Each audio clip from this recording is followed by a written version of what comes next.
Welcome back to another interview. Today, I have the pleasure of welcoming back Dr. Praveen Jain of Sparq Systems. Hi, Doctor. How are you? Very good. How are you, Justin? I'm really good. And it's been about a year since our last update. So I'm really excited for today's interview because it looks like you've actually had a lot of stuff going on in the last year. But just to remind the audience, could you please remind me of who Sparq Systems is, what your product mix is, and what makes you unique? Sure. So Spark is a inverter company. We make electronics devices. They are used to connect the solar panels to the grid or to the load. So they call the inverters, and in our case, we have a product called microinverters because unlike very big and bulky less inverters, we have very tiny and small inverters. So we call it micro inverter. And we have many different products in that offering. Before I go into that one, let me first address your question in terms of the why Spark, right? What are the differentiators for Spark, right? Mhm. So, anything we do these days, it is a mix of both hardware and software, right? And so it is very difficult to do anything just with the hardware, and software will not work without any hardware, right? So what happened is now is that same thing happening in the anything we do for the energy conversion. So energy Mm. conversion is taking place through the electronics. So we process the energy through the electronics, right? So this electronics has the hardware, Mhm. and it has the certain component of software, right? So what we have done is that we have uh, we have developed a hardware architecture which is efficient and which is very reliable and less expensive.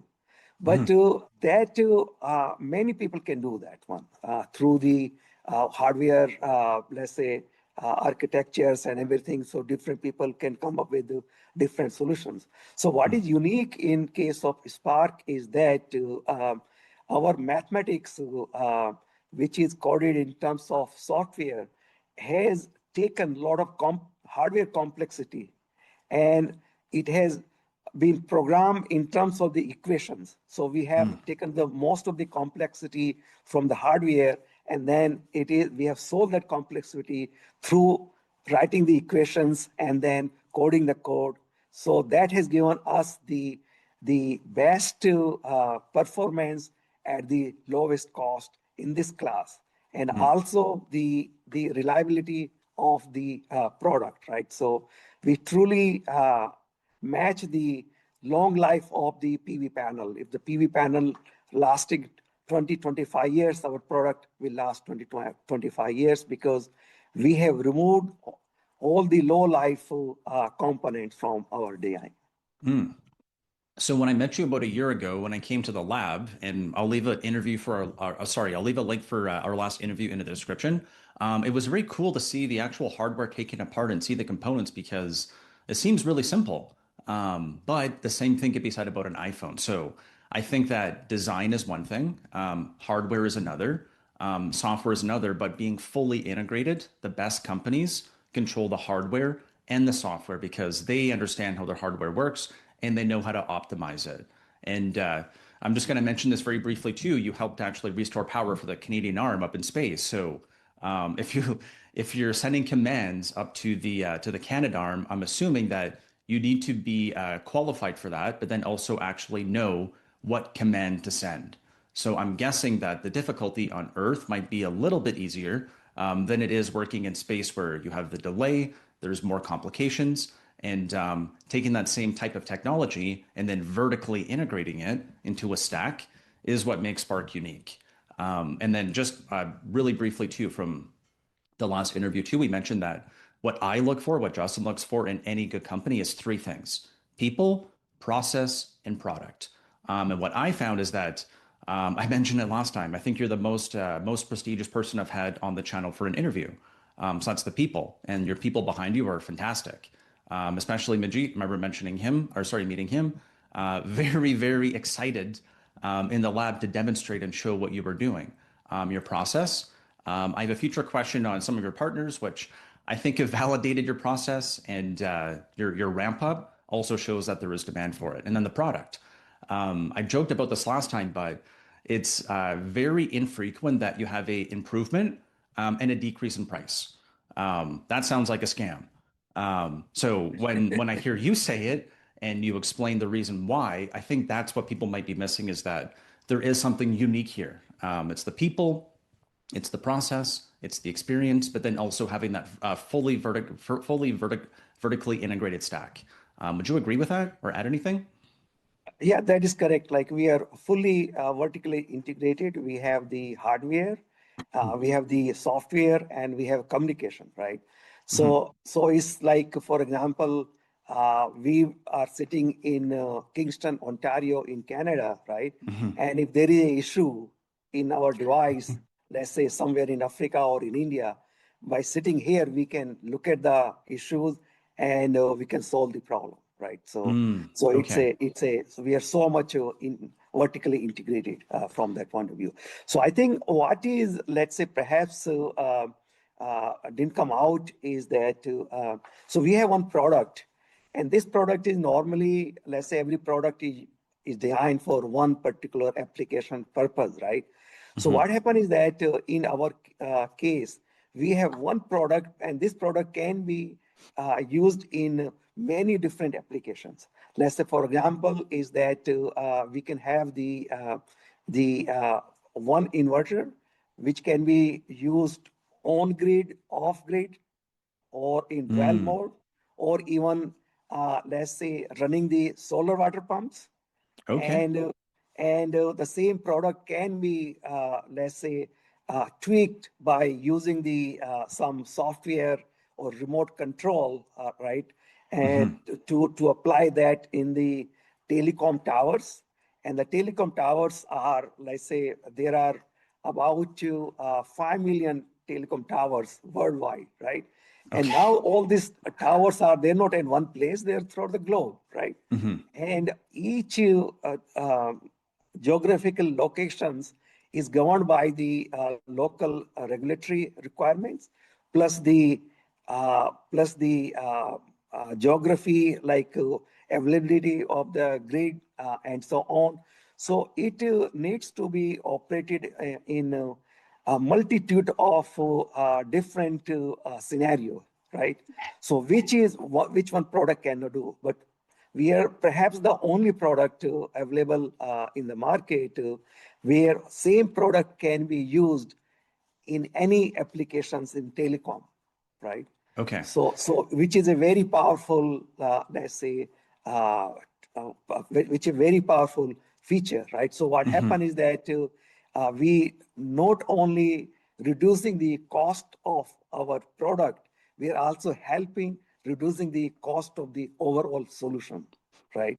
So, Okay. those So, are the two difference. and sorry to cut you off. So just before we hit record, I asked a question about exactly this, and I'll repeat back what I remember. So there's more than one need to convert the power. So there's origination, which could be like a solar PV or a photovoltaic panel. It needs to be converted to go to the grid, or converted to go to a house, which means immediate use, or needs to be converted to go to a battery, and then it needs to be converted again from the battery back to the input.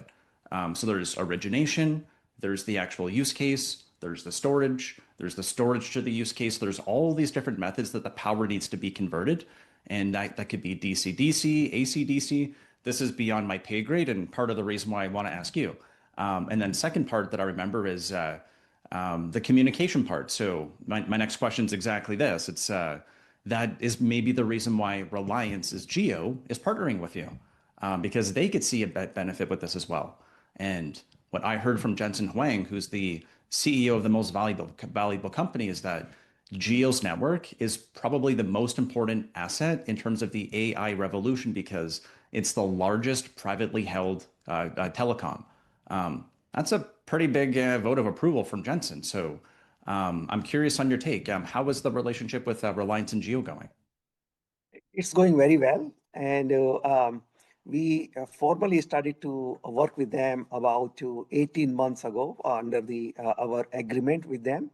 We Mm, have made tremendous progress with them. We have had discussion with many stakeholders within Reliance and Jio for multitude of applications, right? So okay. what happened is what happened in case of Jio and Reliance, they have the captive use of energy plus the having the product available in the general market outside, right? Mm, And the captive market has the two energy hungry requirements. One is to run the petrochemical plants, mm, and other one is to power the telecom towers. Uh, as I told you that worldwide there are about 5 million telecom towers, and they being the one of the largest provider of the wireless services in India, they have many of those towers, right? Thousands, hundreds of thousands of okay. towers, right? And they're all power hungry.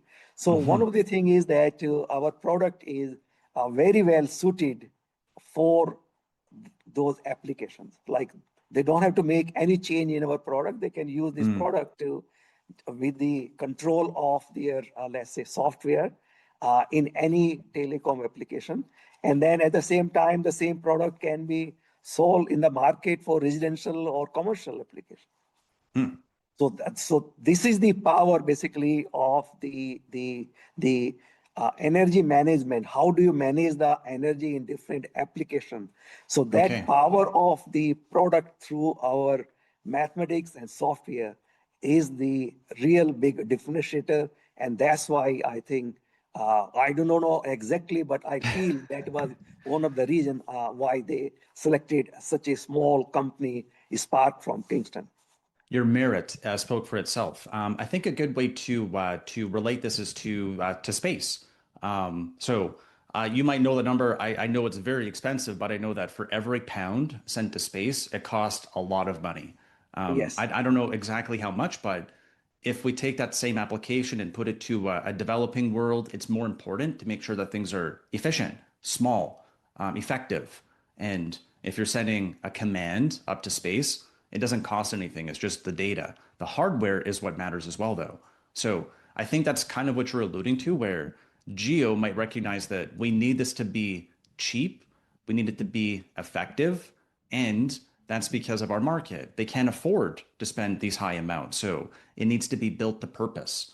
And that's where, in say, Africa, which is a new market you're going into, or India, they need to think about those things just like the LTE, where they can install the expensive fiber, but once there's a satellite installed, people can beam or receive that information much more cheaply, much more effectively, and it's laid the groundwork for that new technology where they could be on grid, they could be off grid. Is that a similar analogy here? I think it's very similar. Like we are sitting on Earth and we can control the space, let's say hardware sitting from here, right? So that was done way back in let's say 20 years ago, right? But I think the similar concept which is coming on the our terrestrial application and uh, so it's like we can be anywhere and we can control anything we want and if let us say we go in some new site new application, so their requirement is slightly different, but we can sitting remotely we can maneuver that processing, and we can fix if we need to fix anything there, right? So it is the flexibility of the hardware where it can be used and how it can be operated, how it can be managed is the key thing now, right? Hmm. And I think that the production in India is going to be very telling because if you can produce something there and it's profitable and it works, naturally it would only work well in the developed worlds. Is that a fair assessment? That is a good assessment. Yes, I Okay. think I think one thing is that now is that we have the manufacturing line set up in India, and we are getting a fairly high yield from the manufacturing line, right? Okay. And as our volume grows, we are going to grow those number of lines. And those lines are also equally capable of producing more products for different markets. So whether it's the developed nations or other Hmm. developing nations like Africa, right? So once Okay. we have those things, now we can manufacture a product there and supply anywhere we like. So and I have a question I want to follow up with here, but I remember in business school there was a business case they gave us where it was a carrot peeler. The first carrot peeler, it works, but the business case showed how when you build for the extreme, someone with arthritis, and they're able to peel a carrot, meaning build for the extreme, the average person doesn't know they need that extra benefit, but the ergonomics of a new carrot peeler means that now it's easier for me, but now it's easy for the person who's at an extreme case. And that's what I think is happening in India. There's the extreme case where it has to be cheap, effective, maybe not on the grid, which means that it requires new thinking. It requires new hardware. It requires new software. So if now we ask specifically about the commercial production in India, like what is the commercial line looking like, and what is the yield right now? So our current yield is more than 99%, is much closer to 99.5%.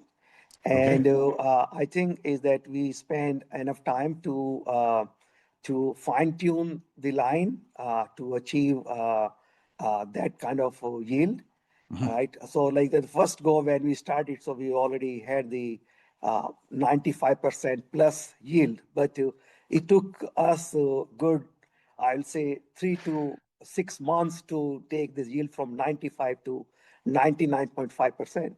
And you can appreciate it very well. Like you go from 95 to 99.5%. So you have lowered the cost of your product by 4.5%, right? Hmm. Which is quite substantial, right? Hmm. And so we already there, and we think that in time we will be even better than this. And like how much do you think there will be in production between like say now and like say 2026? If you can't give me a precise number, maybe just we think it can go one times or two times, or like I'm just curious on like the capacity Yes. potential. Yeah. So what happened is that I think we, if we look back in 2024, we double our number volume in 2025 as compared to 2024. Hmm. And we think that in 2026 will be many, many times, right? Okay. So it will be, for sure, it will be more than double, right? But how Mhm. much more? I think perhaps I can tell you when you speak sometime in the Q2 next year, right? So, Okay. so we are looking for much substantial volume in next year. Because and maybe thank you for the answer. I think a different way to frame it would be that your partner, including your business and others, want as many of these as quickly as possible, but also as effectively as possible. So as you're trying to get to that as close to 100% as possible, you're probably working out the kinks.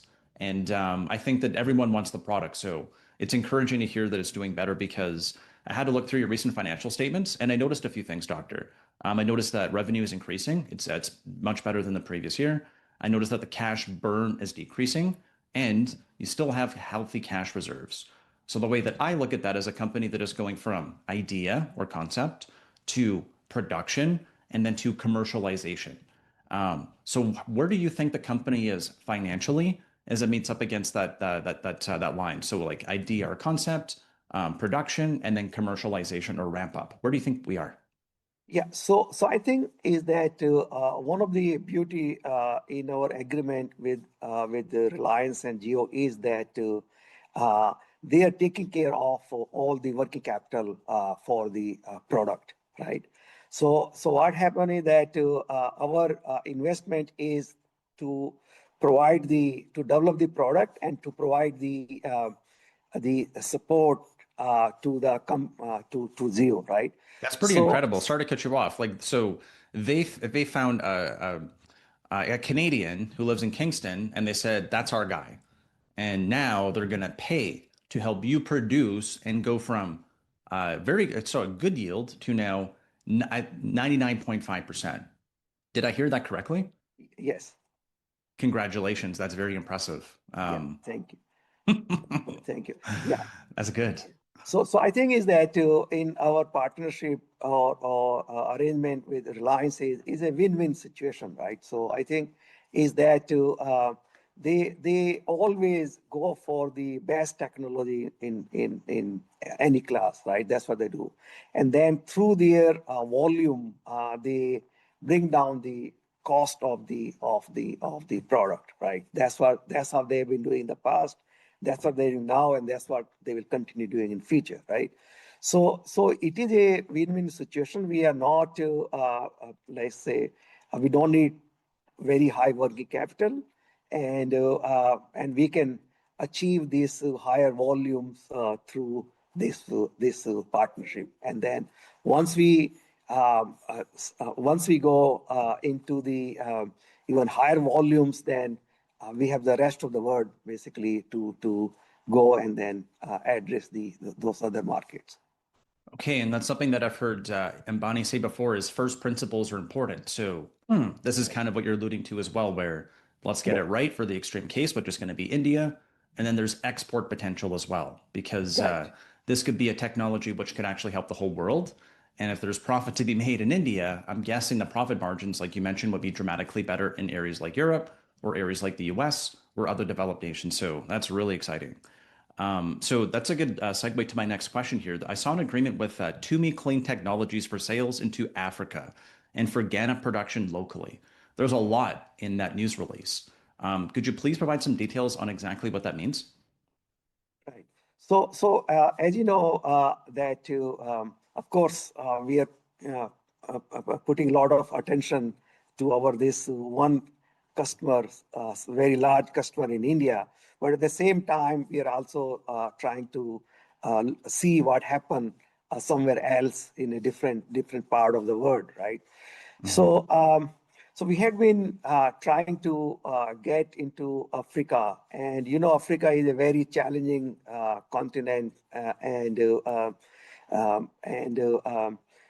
so only thing you can do there is that you have to kind of form some local partnership if you want to get in there, right? So through the help of the Trade Commissioner of Canada in India, and as well as in Ghana, right?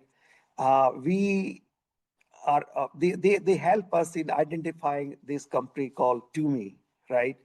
And which is one of the let's say very ambitious company from Ghana. They want to rule the whole Africa in solar energy, right? And so which they are doing it, and as part of that process, Canada is also contributing quite a bit of money in the development of Ghana, particularly for schools and hospitals and so on, right? So there is a number of, let's say, aid programs and other things, which is substantial amount of money, maybe close to $100 million Canadian, right? Okay. So as part of that one is we now working with Tumi, and we have a written agreement with them to be a partner in terms of supplying the necessary inverters for those thousands of schools and hospitals in Ghana. And also, once it keeps going, they also want to, let's say, start their manufacturing. So help them in manufacturing this product in Ghana. So this is only one application. Then they have other large commercial side application, which you asked earlier whether this product can be used in larger systems, which are in terms of many megawatts. Yes, so they want to use this product in those large, let's say, PV farms also, right? And one of the region, let's say in Africa, is very different than the other part of the world is that the maintenance, right? So they want to have a maintenance-free system, right? Mm. Because providing maintenance from outside is very expensive and time-consuming, right? So I think they are all pushing towards the this microinverter technology for even the larger systems. I have a couple follow-up questions here on Africa, but first I just wanted to ask about the when you send updates, because I think we mentioned this in the last interview, and maybe you can refresh me where if you want to send a like an update to a specific device, your ability to do that at a very low energy is important because the device is always attached, and if you want to send an update to it, like it needs to be very efficient. Am I right in that? Like I remember you mentioning that there's like a device that's attached to the cell tower, and it doesn't draw a lot of energy. Yes, It's able to do that very efficiently. And right. that's probably very important here in this market. Is that Yes, true? yeah. So the cell consumption of the inverter or any communication device is very, very low, right? So that Okay. we do not drain the energy from other sources. Okay. And it would this qualify as being made in Africa? So So like I I mean like I'm sorry to cut you off. I think what I forgot to ask the first question first was I'm guessing this means that you're going to be exporting from India and then importing parts, or it could be like a semi knockdown kit, and then it's going to be received in Ghana, and then they will assemble it, and then they could say this is an African made product now, but then in the future, if the pilot goes well, they could vertically integrate and then produce the entire microinverter in Africa. yes, that's their plan. Okay. Yeah, that's their plan. They seem ambitious too. You said they want to take over Africa. This Yeah, sounds like Reliance. This sounds like Reliance for India over in Africa. yeah. That's what it sounds like to me. Is it like, did you choose them? Did they choose you? How did that relationship come I about? think it's basically is that again, like it happened through the Canadian Oh, Trade sorry. Yes, Commissioner the introduction. Okay. introduction from there, Yeah. and then I think we start talking with them, and then so they were also looking for different partners, and I think that's how basically it happened. So there are other two companies from Canada. They're also participating with Okay. them in this program, particularly Hmm. the program which is supported by Canadian government, right? So we are providing the microinverters. Other company is providing the solar panels, and other company will provide these batteries, right? So I do not have their approval, so I will refrain myself disclosing their names on Okay. No, your I, interview. I I appreciate that. It's important to keep that hidden if it's supposed to be. Right. Would this be considered a P3, like a public-private partnership where there's like the government trying to use some private capital and maybe the government's capital to try to drive some public change? I think it's most likely most of this program will be like this in Africa, right? Okay, and That like there will be, yeah. why do other countries want to help? So is it Canada trying to support a developing country that needs support? Is it that they're trying to help the people help themselves, or is it that maybe later down the road they're now going to say that we want those exported to our markets and we want to help you today to help you start, and then we want that. And I'm just curious because there's more than one reason or incentive to go in and help people. I'm just Yeah. curious what that was here. Yeah, so what happened is that like the Canadian trade commissioners, right, throughout the globe, they help Canadian companies in terms of winning business wherever they can help, right? So that is the like Canadian business getting into those countries, right? And Hmm. so that is one thing. That is their basic fundamental, let's say, work, right? So they take the Canadian company, introduce them to the different countries, and then try to help them in if and let's see if some business can be done, right? So that's Okay. one thing. But in this case, I think what happening is that since the Canadian government is going to provide the money, So perhaps it is for the well-being of children in Ghana and other part of the Africa, because they want to, let's say, provide the electricity to schools, right? So let's say you go there in the schools and then it's too hot, and then they cannot even run a fan and other thing. I think it is like the second factor also there in this particular case, where they would like to solarize all the schools and the hospitals there. So people say the Canadian government isn't always efficient, but it seems like at least in this case, they were able to find some other companies to actually add some value. And we talked about this last time too. I think that's a very noble cause where if you're able to help people who can't quite help themselves yet. And I found this article that I shared with you before we hit record too, where there's a European company which is setting up in Africa, and they want to help 200 million people get access to power, but also information. So this is something where there is there's a very high reward or return on investment. So return on investment could be time, it could be money, it could be effort. Hundreds of millions of people is no joke. That's a lot of people. Right. And then what is this like? What is the market value? Like the market size value for developing countries? Like maybe like today versus where it could go in the future, because I think there's going to be a lot of growth. Yeah, it's a very tough question, Justin. And so I can say that this year in 2025, I think there will be more than 600 gigawatt of new PV installation throughout the globe, right? 600 gigawatts? Yes, and it's increasing every year, Okay. right? So there is a lot of this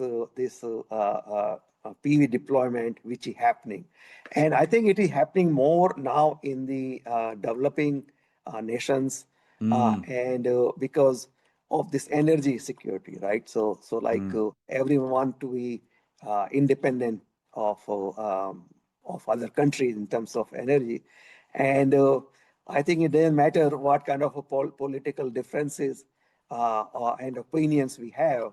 Sun is going to shine everywhere, right? So I so agree. we have that that energy available, right? So I think is that uh, it will happen, and it will happen more and more, right? I think is that in Canada and US, we are developed nations, right?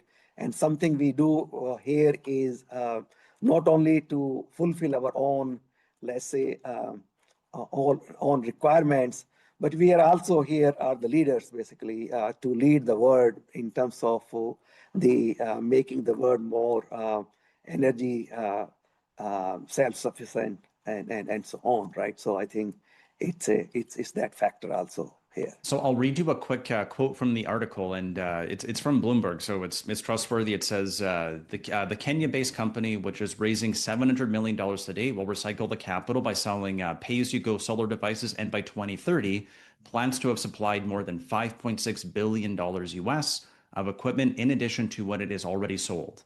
That seems like a big number. Yeah. That's So, that's so that's almost yeah, so nine or yeah, that's six so billion Justin, US.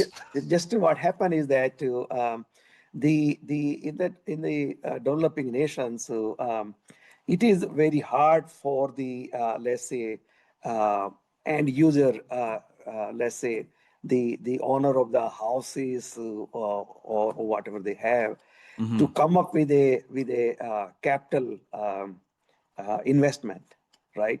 So what happening is in those nations is that a central business is trying to go and establish all those sites, and they're saying, okay, we will establish, we'll provide you the energy, right? It Hmm. doesn't matter how they are getting that energy. So they are going and setting up the PV panels, so batteries, and all the infrastructure, and then they are selling that energy to the user, right?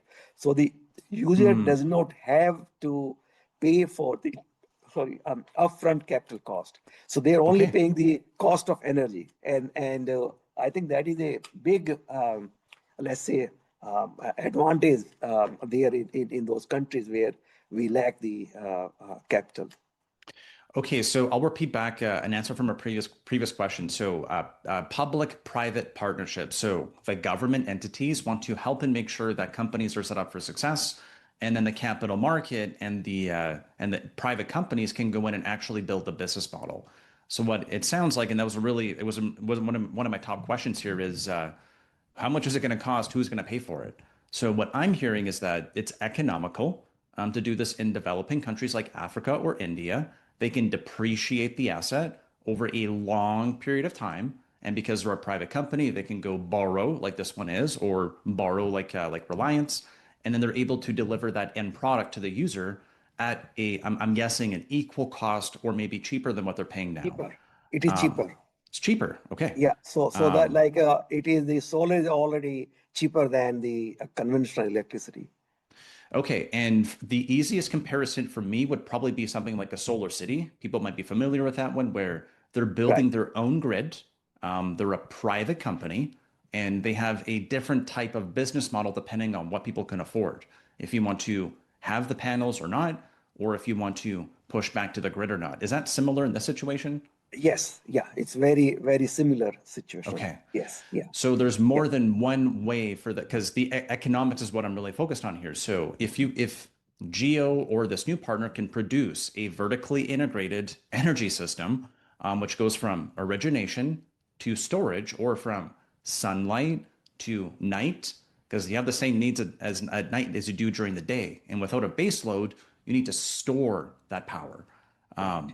So the economics on that makes people like me sitting in my house today looking at my power bill wondering, why don't we have that here? When I look on Google Maps, though, it's very easy to see where the sun hits. It doesn't hit here. It's not hot here like it is in India or over in Africa. So it's just, it's the right place at the right time with the right technology, and the economics make sense too. How long are these assets usually depreciated over? Is it like 10, 20, 30 years? How long is that normally? I think is that the panels they last to about 25, 30 years, right? Okay. And our inverters will also last to same as panel 25, 30 years, right? So, but the batteries are something basically where I think they need to be replaced every 5 to 10 years, right? Depending on the battery technology, right? So, Okay. so yeah, but that is part of the running cost, which is very small, right? Because our running cost is almost zero, right? So that other than battery cost, right? Hmm. So that's why the cost of the energy produced through renewable sources like PV is lower than the cost of the our traditional electricity generation, because our traditional electricity generation require the big transmission line, distribution networks, right? And there are a lot of costs there, right? So we are Yes. eliminating all that cost there, right? I have one follow-up question here too. So when we think about technology improvements for a PV panel or for a battery, let's pretend that the efficiency increases for a battery or for a PV panel. Does that require a new quad microinverter by Spark, or can you set a firmware or software update to actually improve or work with that new equipment? Yeah. So what happened is that there are two things. One thing is the let's say in next to few years, so of course there is a development is happening. There will be more efficient panels, so more powerful panels, and so on, right? Hmm. And so let us say typical panels are about 600 watts, right? So next would be they will go to maybe 700 watt, 800 watts, 1000 watts, something like this, right? So it's Hmm. keep happening all the time, right? So what happened is that most of our inverters, so they are suitable to take care of maybe two or three next generation PV panels, right? Okay. But but let's say it is very difficult to see what happened after 10 years or 20 years, right? Yes. But normally is that if a system is installed today, right?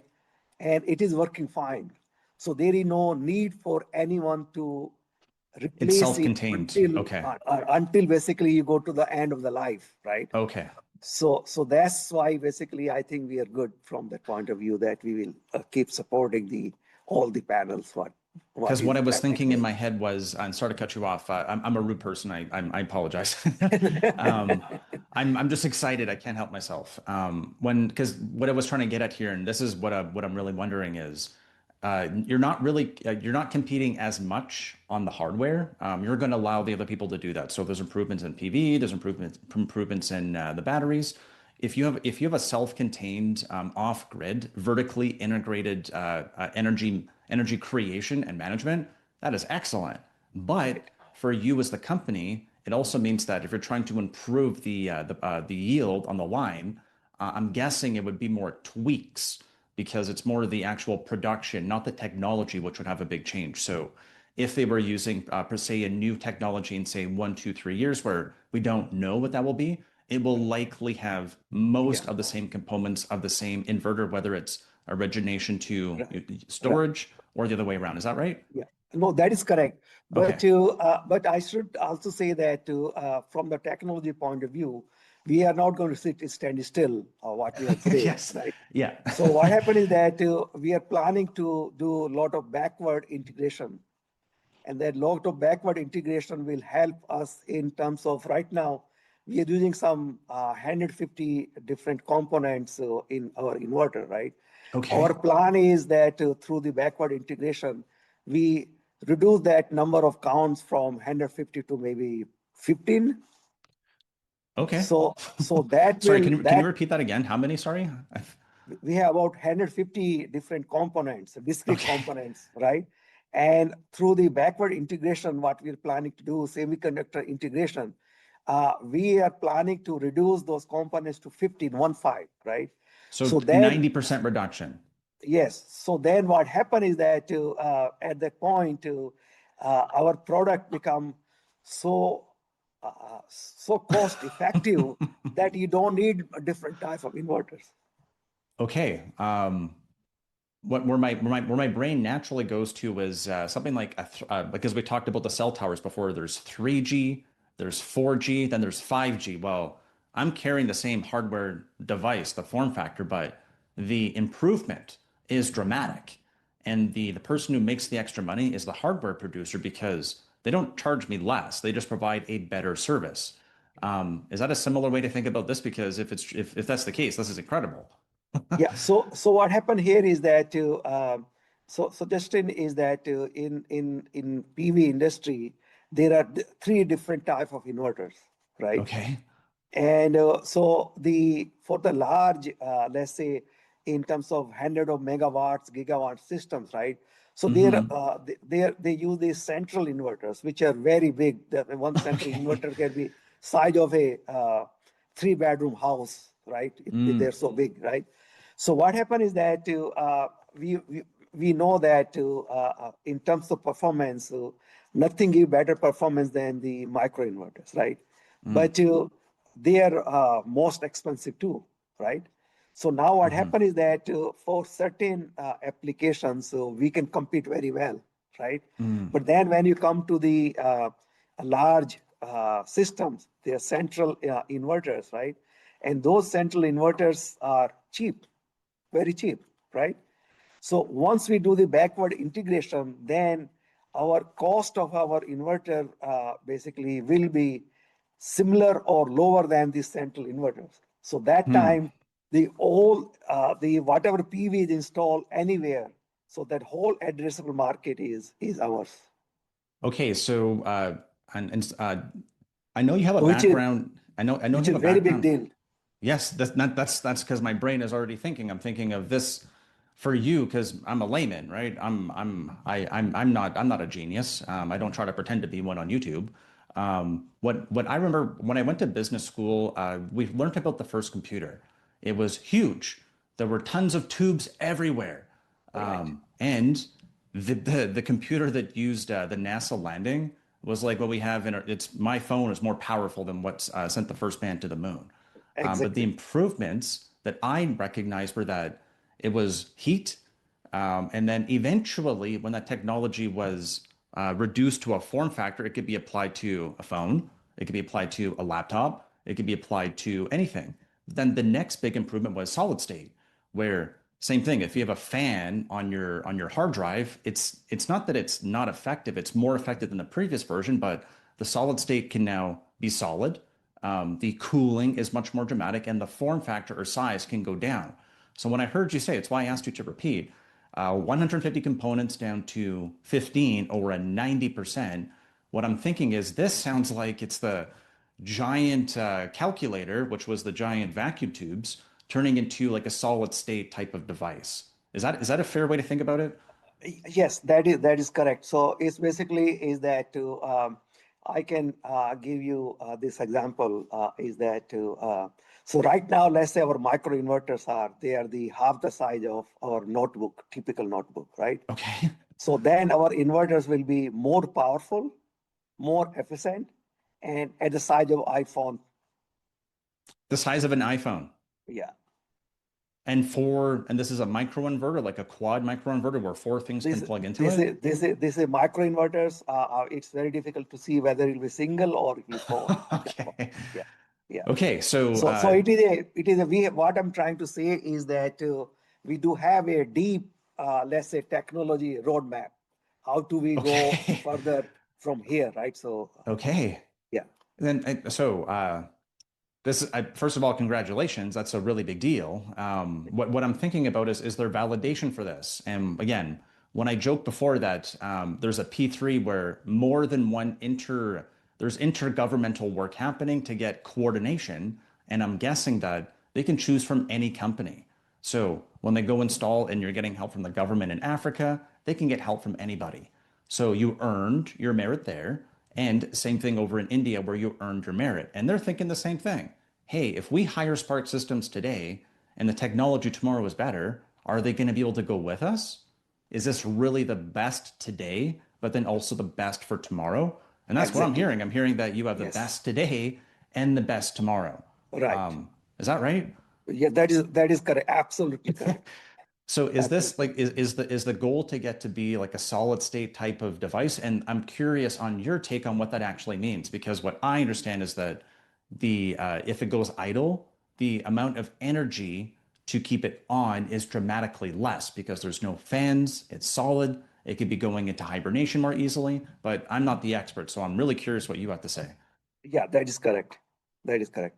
Yeah. Okay, so Yes. an iPhone that is solid state that can plug in four PV panels into it, it could last for 25 years, and we're going to get a reduction of 90% in the materials. Right. Doctor, this is incredible. So if you're able to achieve that, what does this mean for the industry? Because what I'm really asking myself is, okay, if in its current form factor, which has 150 components, really good, is profitable, companies are going to lend and produce these for 10, 20 years, 25 years, and they're paying to have produce your product. You're not paying to produce them. Um, this I don't think even me, I didn't fully appreciate how big of a story this is. Can you please just remind me, so like in a vertical integrated stack for like a PV panel, there's the panel, there's the inverter, and the battery. There's only three main ingredients, right? And then there's the software that goes back and forth between them. Is that right? Yeah. And you're working on two out of the three in that stack? We are working on the inverter parts, right? Okay, yeah, sorry. So the And inverter and then yeah, the energy management, which means like the energy software part. management. So out of Yes. Yeah. four, you're working on two.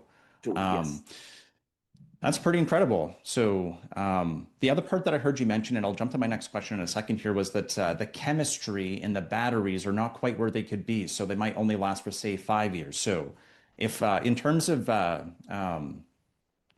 how mature these three different components are, the PV panel, the inverter, and then the battery. Where would you say, like out of 100% capacity, or where the improvements will be seen next? Where do you think those are? Like, if you get to that solid state inverter, how does that compare to the current technology for PV or the current technology to batteries? And like, where could we expect to see improvements later? Yeah, so I think is that in terms of PV, the technology already improving, right, continuously. It has own pace and roadmap, right? So that will continue to happen, right? So we are already now up about, let's say, 25% plus efficiency for the solar panel, and they will keep improving, right? Hmm. So higher efficiency means to us is that our inverter should be able to process a higher amount of power, right? So which is not a problem for us. We design the product for from that point of view. Okay. How much, let's say, capacity will increase in next to X number of years, right? Mm. Then it comes to the batteries, right? So batteries is also there are a lot of competing technology even in the solid state batteries there, right? Hmm. And and it is happening. And how fast it will happen, I cannot say. And I think is that a very tough question to answer, right? But in spite of, let us say, the 5, 10 years life of those batteries, right? The overall ownership and the cost of the energy system, right, per use will be much lower than what we have today from the traditional sources. So what I was trying to get at is like, and I know you're very secretive with your product roadmap. I was trying to see if you would answer, and I'm happy you didn't if you're not supposed to. So because I'm recognizing that you have something very unique. If someone was going to bird, if I'm Geo or if I'm the company over in Africa, well, if I want to control Africa, I need to control the whole vertical stack. So if I'm not producing the technology, maybe to have a partner or something I would do that with. So I'll let the audience think about that on their own and myself too, where there might be other opportunities for Spark. We don't know where those are right now, but I'm guessing there's probably some exciting stuff in the pipeline if I was to guess. Um, if we think about other markets Spark might be looking to go into next, like I know now you're in India, you're looking to go to Africa. Like where else is Spark actually looking at right now? So other market which are looking at Europe, right? Okay. In Europe, right? Mm. So in Europe, I think what happened is that whenever we install uh, solar site, right? So there is a lot of regulatory requirements, a lot of permitting, getting approval from the utilities and so on, right? So that makes it a that slow down the whole installation process, right? So Yes. In Europe, what they have done is that up to certain amount of power, let us say, for example, up to 1 kilowatt. So what the government, at least let's say in Germany and some other countries, they have decided that you can install a 1 kilowatt balcony solar Okay. and you can connect to the grid. No approval requirement. It is Oh, just like okay. simply, it is just like a simply connecting your toaster to the grid. So same way you install, connect, bring your cord and connect to the grid. You start supplying electricity to grid. So Hmm. what happened is that the study has shown is that particularly in Europe is that if you have a 1 kilowatt system, right, then you're consuming that electricity yourself. You don't not even supplying to the grid. You connect to the Hmm. grid. You only drawing the excess energy, but you're Hmm. using yourself, right? And in case you're producing extra, you can supply to the grid, right? So there no no requirement to get all the permits and so on The red from tape. the right. Yeah.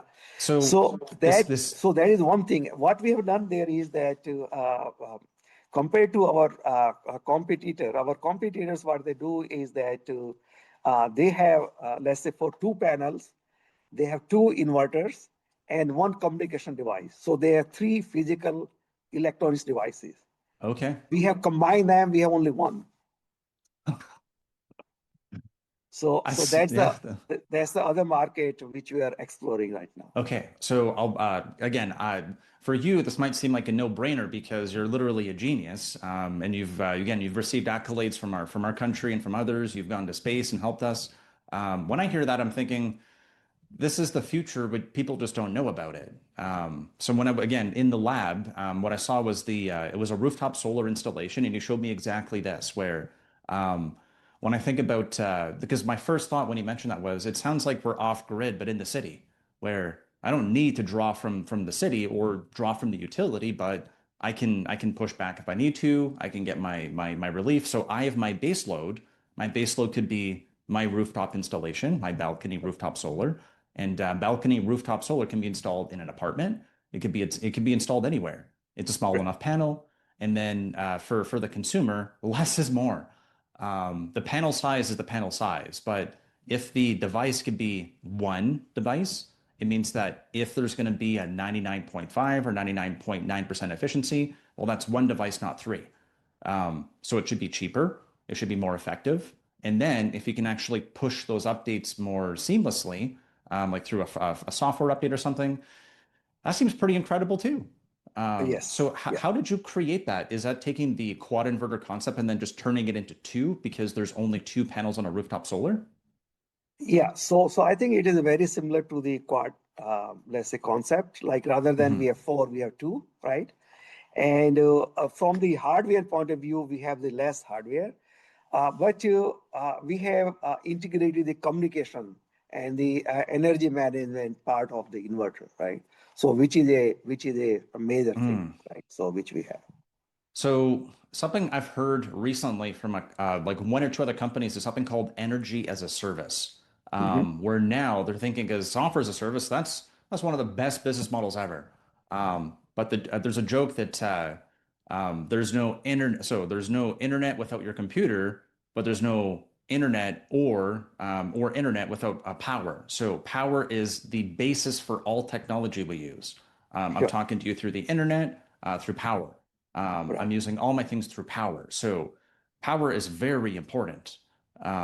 It seems like this is something quite revolutionary. And I'm not even sure exactly what this all means yet.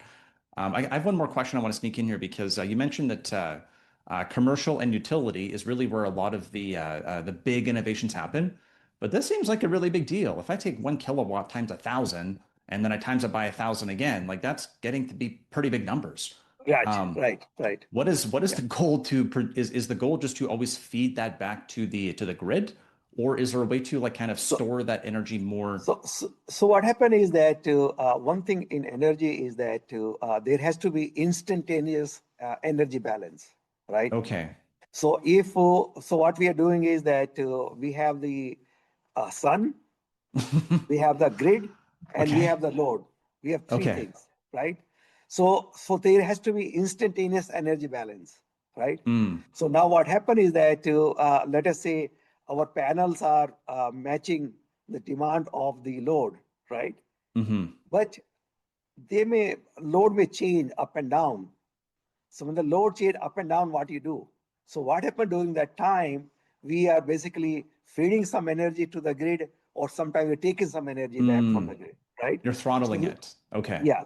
So actually, what happening is that grid is acting as a battery in that scenario, Okay. Okay. right? That's And pretty and so incredible.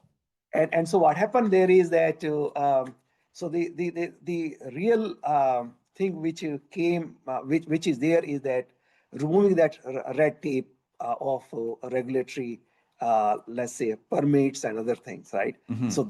that is gone out from that equation. So once that is gone out, so what we have done is that yeah, so this is a new unique application, right? So why Okay. do we need three different devices? Why can't we integrate into one? Which we Hmm. have done. And then what I heard you say as well is that the grid is basically the base load, and then the PV panel can actually be the additional load on top. Is that right? So yeah, PV is the so what happened is that if you really look at on an average, let's say in Europe, people consume between most of the place they consume about 1 to 1 kilowatt or so on an average. Some less, some might more, right? The Mm. average households, right? So once you have the 1 kilowatt system, so what happening is that now most of your need during daytime is coming from your PV panel, not from the grid. So you are burdening the grid from the load demand, right? So that's what we are doing it, right? So in Canada, maybe it's not 1 kilowatt, it may be 3 kilowatt, right? Depending on because here we have much bigger homes and a lot more energy We like everything consumption, big right? here. Not like Yeah, America. yeah, We like things big. They like things biggest there. yeah. So the reason why I was so curious about this is because it seems like the innovation is really in that energy as a service, where there is the management where you have to throttle it, where you know that okay, well, there's this much coming off the panel. We need to draw this much from the base load, and there's not really the need. There might be a want for people to have a battery domestically in their home to store Right, it, right, but to get this up and going, no red tape, 1 kilowatt, plug it into the grid. Is that right. right? Yes. That's pretty cool. Yeah, yeah. That's pretty incredible. Okay, I just have a few more quick questions, and thank you very much for your time today because I'm actually learning a lot of stuff, and that's why I sound excited. Is because I can actually talk to someone who knows what they're talking about and is actually able to add value for me and also for the audience. So thank you very much, Doctor. I really appreciate it. Um, Thank you very much. My last set of questions here is it relates to what everyone just can't stop talking about. It's AI. So AI data centers are very power hungry, especially and everywhere around the world. It's ubiquitous, and the amount of data they want to produce just continues to grow nonstop. So what I'm curious on is how is Spark positioned to take advantage of this, either today or in the future? So there are two areas where we think we can help the AI. One is that all these large data centers, they will be consuming a very large amount of power, hundreds of megawatt, gigawatt at that scale, right? So most of these AI data center, they are planning to use the renewable, let's say, energy, right? Which is the either wind or the solar, right? So that is one area where we can help. That is more like a traditional thing what we are doing for any other application, right? Mm, So the second one is that the all these data center, they also need this 24/7. Like 24/7 means there may be grid failure. There may mm, be in the night time there is no solar. So you need storage, energy storage, right? Somewhere, right? hmm So what happened is that the way the current architectures are that they bring the AC to the equipment, right? And that equipment then feed the power, which is DC power, to the what you call IT equipments and other things, right? hmm So now is that you need to now store the energy in the batteries, right? So we have developed a new product in which we have three ports. Like we have a port for PV, we have port for grid, and we have port from battery, right? So mm, now what happened is that so in some of these applications, so if the PV is far away from this equipment, right, hmm we can bring AC and we have the battery DC port. So we can use the same product in those applications. In the Hmm. So that's in, very curious. yeah, The so reason we it's can saying, help in terms of storage, local okay. storage. So the way that my brain thinks about that, because I'm a simple guy, Dr. Jane, I'm thinking of something like where, like on a laptop, there's been new technology invented like USB 2, there's USB 3, there's HDMI, and then it all got into USB-C, where the plugs that I have in my laptop are sometimes different, sometimes newer, but a lot of them are there and I'm able to plug and play whatever I want into it. So what I'm guessing is that if I have that new device, if the plugs are there and I don't need them, that's okay. But I'm going to produce it in case I do need them and I do want to plug in an external display or an HDMI. But if I Yeah, don't want to, then I just leave the port there. You can produce or be ready to have it, but it's an optional thing, not a must-have thing. What's the extra cost to actually produce? Like, would you produce something with all those extra ports, or would you actually do it to specific applications? yeah. So what happened is that let's say I think initially we can use with the this extra ports. Mm-hmm. But eventually, for this data center, when the requirement is so huge, we would like to, let's say, optimize the cost of hardware.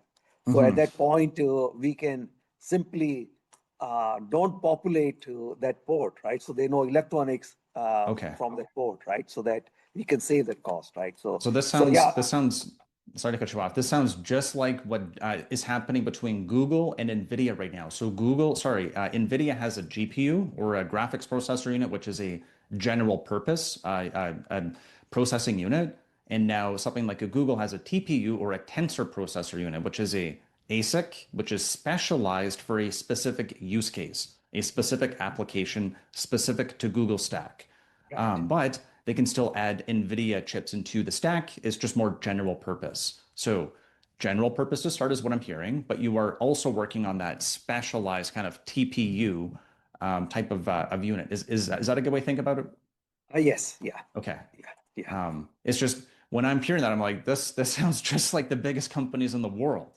And when I see NVIDIA duking it out with Google, and it's on exactly this type of technology, I don't think people fully appreciate what's happening here at Spark Systems because I'm getting excited as you're telling me what's happening here because every question that I had and how you can actually benefit, it seems like you're involved because there's energy and there's data, the two things you're a specialist at, and um, that's just incredible. Very last questions here. When it comes to the bottlenecks in AI, like what are they?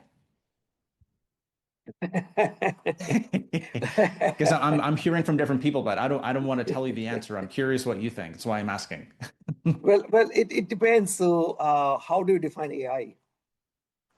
It's a new label for server. I know what you're Mhm. getting at. Yeah. It's So, just power so what demands. happened is that I think is that if we just want to simplify certain services and some very time-consuming processing and other thing, yeah, AI has its place, right? Like computer had before, right? We replace typewriters and everything, right? So AI will continue doing that one, right? But is AI going to replace human being? I don't know. I think for that one is like it requires a lot of intelligence, lot of things, right? Hmm. And but I think is that in AI, I think one of the let's say from the technology point of view would be is that there will be two things. One thing is that uh, how do you reduce the energy demand, right? Because Hmm. AI, they're using a very big processor, like a lot of computers and everything, right? So Hmm. how do you basically minimize the energy consumption, which is needed by the processor? So that is Hmm. one thing, right? Hmm. The second thing would be how do you supply that energy which is required, right? So they're both of them are very challenging because they are the one which will control the how much heat you're dissipating, how large the Hmm. data center will become, right? So it will be the reduction of heat and management of heat will be the biggest challenge in terms of AI. Okay. I have one Because more I quick come from analogy. power background, so that's why I can answer. I cannot answer the question, but That's that, there may and be. that's perfect because where what and correct me if I'm wrong here. What I'm thinking of is we went back to that big calculator, which was a computer. It required a plug into the power into the wall the whole time, continuous power. Then Right. we went to a form factor like a laptop, which is now on battery, but still requires to be able to sync to the internet, to be able to go into standby, which means it serves the same purpose as a dedicated machine, but now I'm able to take it portable, and then the form factor got reduced down to an iPhone, where now the battery doesn't die because it goes into standby mode and it's able to receive incoming information or it's managing the energy more efficiently because the Yeah. form factor has been reduced, but the amount of utility has been gone up dramatically. Yeah. Is that similar to AI now, Yeah. where So this? so so so what happened is that I think I won't say that I'm expert now. So my information is a bit outdated. I did form a company called Chil Semiconductor about in 2005. And Okay. that's what exactly we did. Basically, Okay. how do we power the notebook processor, right? Mm. And we were the first company which digitized the power management for the Okay. computers commercially, which we did, right? Okay. So what happened is that there are some fundamental, let's say, constraint, right? So what happening is that we want to process the more information. So it Mm-hmm. means we need much higher frequency, much higher speed, right? Mm-hmm. And so what happened is that so you have these billions and trillions of transistors which are turning on and off, right? So even if they consume little amount of power, but the aggregate power is very high, right? So there are some fundamental things you do there to reduce that energy consumption. So which is Mm-hmm. basically reduce the bias voltage, go to sub-volt, let's say, supply system. Then you do the multi-thread architectures. Mm. Then you also do this. You don't process all the information at the same time, because if your computer is idle, you're doing nothing. When you Yeah. are doing, let's say, processing very heavy mathematical, let's say, calculation to very heavy calculation. So there is a lot of this jump in the load demand Mm. very fast, Mm-hmm. right? So what happened there is that the I think what will come to there is that how are you going to power those processor, right? Which is not an easy task, right? You can have the lot of information, but how are you going to power that one? Mm. And uh, and how you're going to generate the power, how you're going to bring that power to those processor, and then how you can feed that power to the processor. Mm. And so that, I think that will be a bigger challenge, like heat management, power management, I think will be a bigger obstacle. Okay, I have to sneak this one more question into because you talked about your past a bit, and what that makes me think about is space. Where when I think about, because I've been hearing about AI data centers in space lately, where if we're harvesting sun on planet Earth, where it's still effective. It's getting much to be much more effective. But if we had, say, a satellite network and we were powering a data center in space, and there's solid state devices, and there is better access to the sun, it's continuous, and you've already worked in space. You've worked with the international agencies. I'm just curious on your perspective in terms of like, I know it might sound a little bit really far down the road, but could we think of that same type of leap in technology in terms of us doing it terrestrially on Earth today? But what could that look like tomorrow into the future? And have you thought about that? Because you're a pioneer in the space, Dr. Jain. Yeah, I think is that the that is a distinct possibility to have the AI data center in space, right? I think that's a good thing.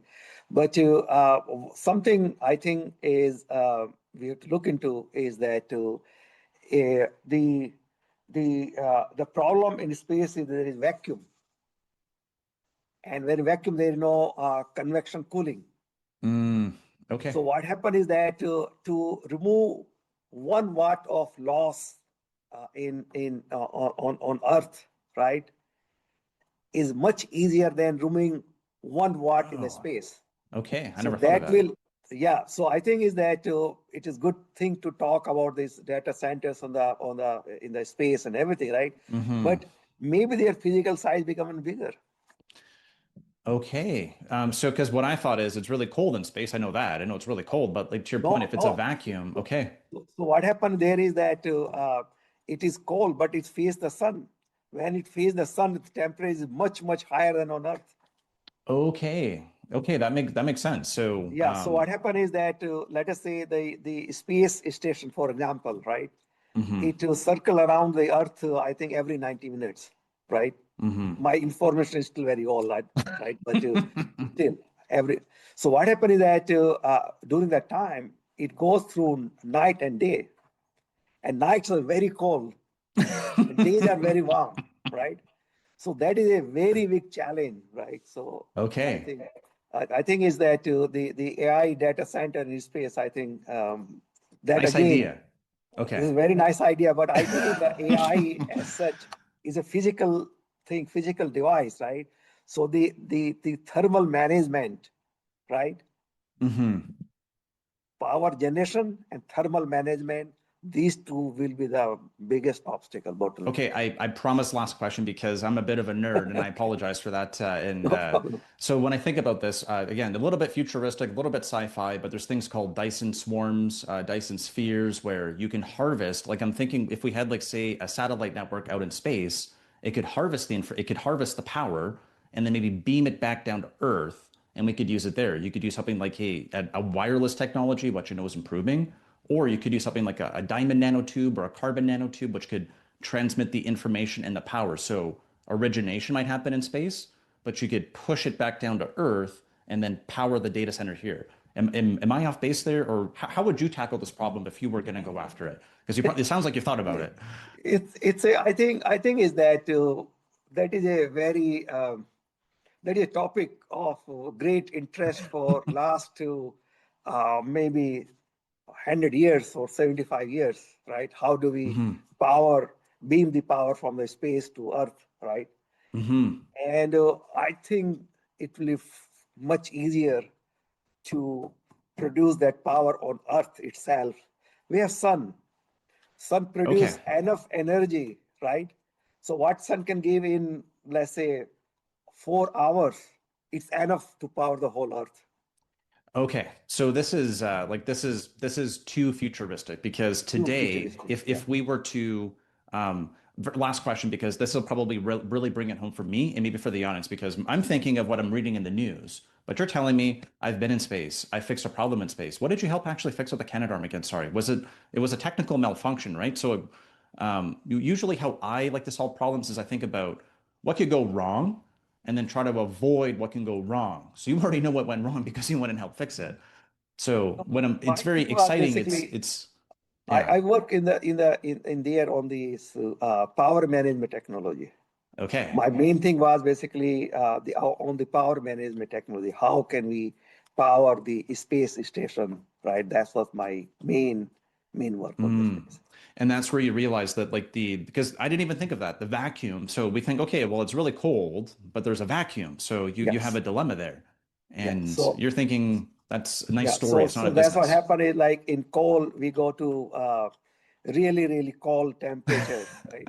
And in sun, we go really hot temperature. So it's you have to basically you have to manage that one, right? And that's why you see the most of the side of the satellite or everything is simply to manage that heat, Mm. not manage the equipment, right? Okay, I have one more quick one I'm gonna sneak in here if you don't mind. So the when I think of planet Earth, I also think so. We talked about fiber networks. What I also have read a lot about recently is underground sea cables, where there's data that goes underground. It goes from India over to South Africa, over to the US, over to Australia, and there's these cables that go everywhere. There's like $10 trillion every day that transmits. It's 99% of all the information everywhere around the world. So what my brain naturally thinks of, again, when I said diamond nanotube, carbon nanotube, there's information, but there's also power. So if right now we're transmitting information all around the world, but origination can happen in, say, Africa, origination can happen in India, and it's cheaper there, we could transmit not just the information, but also the data. So what I'm thinking of is what you literally told me, what I'm understanding from what you told me is that don't think about space. If on planet Earth, let's pretend we fully harvested all of India with solar, would that be enough to power all of Earth? Pretend? For sure, yes. For sure, yes. So if we did say India and Africa and Australia, so when I look on Google Maps and I see that there's desert, let's just pretend we harvested those areas, the Middle East a little bit. That takes care of everything. Yeah, it will. It will. Okay. This So lot of power, lot of energy. So there's a bit of a shift happening in where, because energy is what rules a lot of the developed countries right now. And Yeah, it seems like that this new technology is in countries that are developing but have a lot of sun, which yeah. means they have a hidden power. They don't have resources under the ground, but they got a resource in the sky. And if they can harvest that, that might be part of why you really like those two locations. Is that why you're looking at Africa next? Is because of that potential? Well, that is one thing, but I think there is a real business potential there, right? So there is a lack of reliable electricity, and I think is that they need that now. Electricity, the world is changing. There are a lot of emphasis on the educations and everything, right? So I think, and I think the as you mentioned that even the large corporations also looking to have manufacturing there because then they can capture this cheap solar electricity there, right? So there are a lot of regions there. Yeah.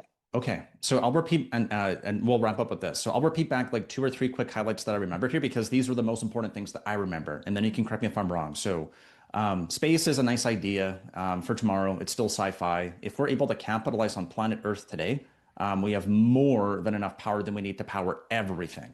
Yes. So that is key. The Yeah. second thing I heard you say is that if we're going to develop a new technology, we want to think of the same thing. We want to leapfrog to get to LTE or 5G as soon as possible. So where we vertically integrate really matters because there's the demand for today or that use case, like we talked about, the specialized use case. But then if down the road there is an ability to be self-sustainable, then there's export potential later. That export potential is going to come when battery technology is more advanced, transmission is more advanced, where at origination they can store it, they could transmit it for later. And that's a conversation for tomorrow.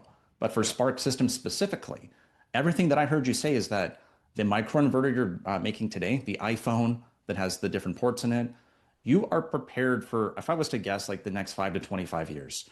Because what you said was that as long as the PV panel is there, our inverter will work. Yeah. It can be self-sustainable, on-grid, off-grid, developed, developing nation. That is truly incredible. So it sounds like the opportunity here is huge. People are not looking in the right direction because what's catchy in a news release or from big companies to drive more hype, to sell more services is not the same thing as what you're building. You're building something real. And because you mentioned cooling, I'm like, oh well, I'm so happy I got to talk to him because I was very excited about the space data centers. But when you talk through it logically with me, I'm like, oh, I get it. Instantly, it makes sense to me. Oh, it's a vacuum. So how do you push it away if it's a vacuum? I don't know. I'm not smart enough. Let's focus on planet Earth. And with that said, I'm wondering if you have any final comments for the audience or anything we can look forward to in 2026. Yeah, so thank you very much, Justin, to talk with me. And I hope I was helpful in answering some of your very challenging and difficult questions. And I think so. In closing, I think is that we have the Spark has the one of the leading power processing technology, right? So we can use this one in any application you can think of, Mm. right? Whether it's data center, whether it's the energy storage, whether it's PV, anywhere you think, wherever you require the energy processing or power processing, we are there.